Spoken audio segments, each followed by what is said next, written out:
What's up, Potato Monster fans out there, and welcome to our League of Legends Top 5 plays, where everyday players have their extraordinary plays showcased for the world to see. From wombo combos to game-changing teleports, this episode is sure to leave you amazed, so sit tight and don't touch that browser as we begin with an explosive teamfight from Rive Thunderbolt on Pantheon. With the gold extremely close, red team looks to use their teamfight synergy to make a play and win the game off it. Pantheon positions in the fog of war and starts his ultimate as Malphite pulls the trigger and goes in, followed by the man drop, wild growth, and chain of corruption to AoE them down. Just like that, blue team exists no more, and because of the location of the teamfight, Pantheon and friends can take it to the Nexus and become victorious.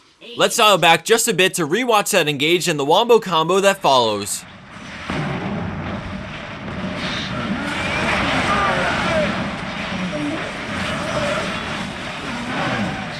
Coming in at 4th place, we have Acumen on Zilean with an explosive turnaround play. In the beginning, we see Zilean speed up Rammus to try and disengage from this fight because they're low in health and more enemy players are on the way. Fizz moves in, but Zilean offers himself to block Chum the Waters from hitting Rammus using his ult to deny the kill. Right as he revives, Zilean puts a bomb on Xin Zhao's head and then backs up. He then moves in and places another one on Nidalee, but the first bomb explodes, killing Nidalee and setting off her bomb for the instant triple. Using the speed up and another W, he puts a bomb on Xin Zhao's head, which forces him to turn, but the speed up gets him out, and then moments after, the bomb goes off for the quad. With Ignite on Fizz, Zilean secures a penta in this turnaround 3v5 play.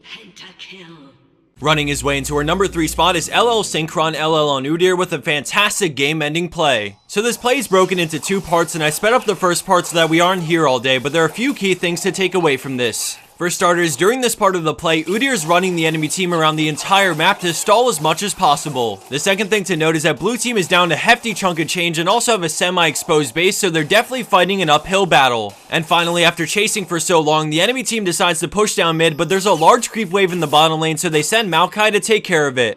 So now we're going to skip about a minute forward, and because the enemy Maokai was bottom trying to push out that wave but doesn't have teleport, he's forced to come group with his team. Synchron runs in and the teamfight erupts, but things start to quickly change when the Maokai joins and the enemy Jarvan EQs into his ultimate, locking him out of the fight. Now that he's a non-factor, Udyr pieces out away from the fight and sees the opening to teleport to the creep wave in the bottom lane, which is now in the enemy base. Despite coming out ahead in kills, all of blue team is low in health, so they have to back off, but at this point, Udyr is sitting on the Nexus towers and the enemy red team have no one nearby to defend. By the time Lucian and Maokai realize they've tunnel vision too hard, it's pretty late, but they make their way into the jungle and start heading back to stop Udyr. With every hit on the Nexus, Synchron feels his inner Trick 2G coursing through his veins as he works down the Nexus to win the game for his team. Moving into 2nd place, we have Ji Young on Thresh with a few clutch moves to win a skirmish in the bot lane. In the beginning, we see them beating on the tower, which forces a response, so the enemy Morgana walks up with the black shield and throws out her Q, but he barely dodges the binding and gets the hook. He decides to go for it, landing a double flame, trapping them in his box as Lucian goes for the kill on Vayne, but Elise is here for the counterplay. He walks out of tower range to drop aggro and escapes as Lucian kills Morgan, then takes the max range lantern to dodge the cocoon and be rescued to safety. As they continue retreating, we see the fed enemy Fizz has roamed from mid to cut them off, but Thresh says no and denies him with a flay. The fish continues chasing, but then Thresh turns with a Q, which buys time for backup to arrive. Fizz decides to E for the kill, but a quick juke avoids the damage, and then Syndra lands her stun as they quickly burst him down for Lucian's 3rd kill.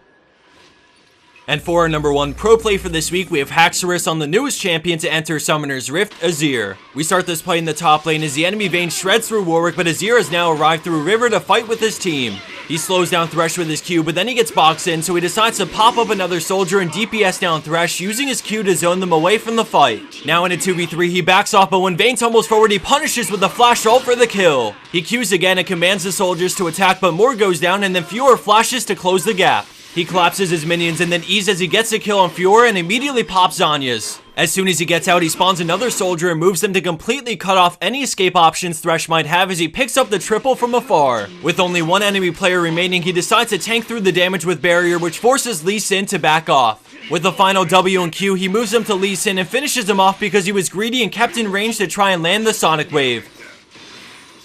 And for the bonus clip of the week, we have Killin with the number 4 on Janna with a great escape when facing absolute death. As this plays on, I wanted to give a shout out to Summoners Con for doing something great for our community. For those who don't know, Summoners Con is taking place on November 1st in LA, and they're bringing in special guests like Team Curse, Team Dignitas, Sky, and many more. Although we personally can't make it this year, I wanted to spotlight this because it's the first ever dedicated convention for League of Legends, and it's definitely going to be an amazing experience for any League fan. I absolutely love seeing stuff like this arise within our community because it brings so many passionate people together under one roof, and they're all there for the game we love, so I think it deserves everyone's support. I'll drop a link in the description box so you can check it out, and as a final announcement, our stream is live at the time of this video's release. We're giving away some awesome HyperX mouse pads in between games, so head over to twitch.tv/PotatoMonster right now and come join in on the fun. Thanks for watching, everyone. I hope you enjoyed, and I'll see you back here soon for our next League of Legends video.